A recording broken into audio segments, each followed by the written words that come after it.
इस प्रकार से आपको यहाँ पर उपरति को समझना है।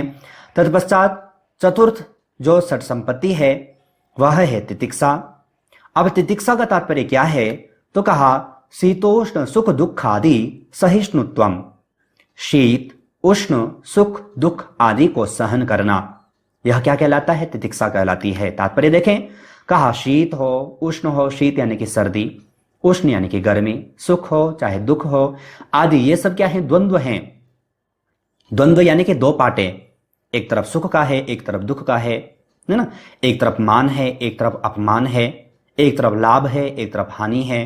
तो ये सब क्या है? द्वंद्व हैं, दो पाटे हैं। तो कहा कि इन सबको सहन करना। देखो, अगर जो साधक को आगे बढ़ना है, चाहे आप व्यवहार में अगर जो कोई भी काम कर रहे हैं, कोई भी क्रिया कर रहे हैं, आपको अगर जो आगे बढ़ना है तो द्वंद्वों को तो सहन करना ही पड़ेगा। अगर आपको कोई भी एग्जाम क्रैक करना है तो आपको सर्दी गर्मी सुख दुख मान अपमान इनको सहन करना होगा।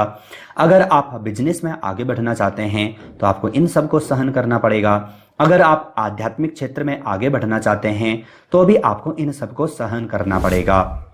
तो यहां पर तितिक्षा का तात्पर्य होता है, देखो इसीलिए ना कभी भी आप देखिएगा जो व्यक्ति थोड़ी सी भी समस्या आने पर घबरा जाते हैं, परेशान हो जाते हैं, वो सक्सेस नहीं हो पाते और बाद में सिर्फ और सिर्फ पछतावा के अलावा उनके हाथ कुछ नहीं लगता। तो उसका मूल कारण ही है तितिक्षा का न होना।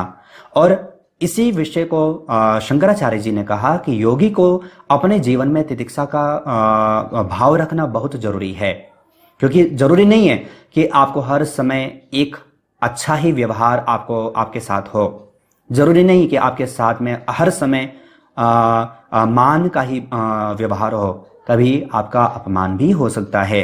तो उसको भी सहन करने की हमें भावना रखनी चाहिए, इतनी हमारे में सामर्थ्यता होनी चाहिए। तो यह कहा है तितिक्षा, अर्थात द्वंद्वों को सहन करना।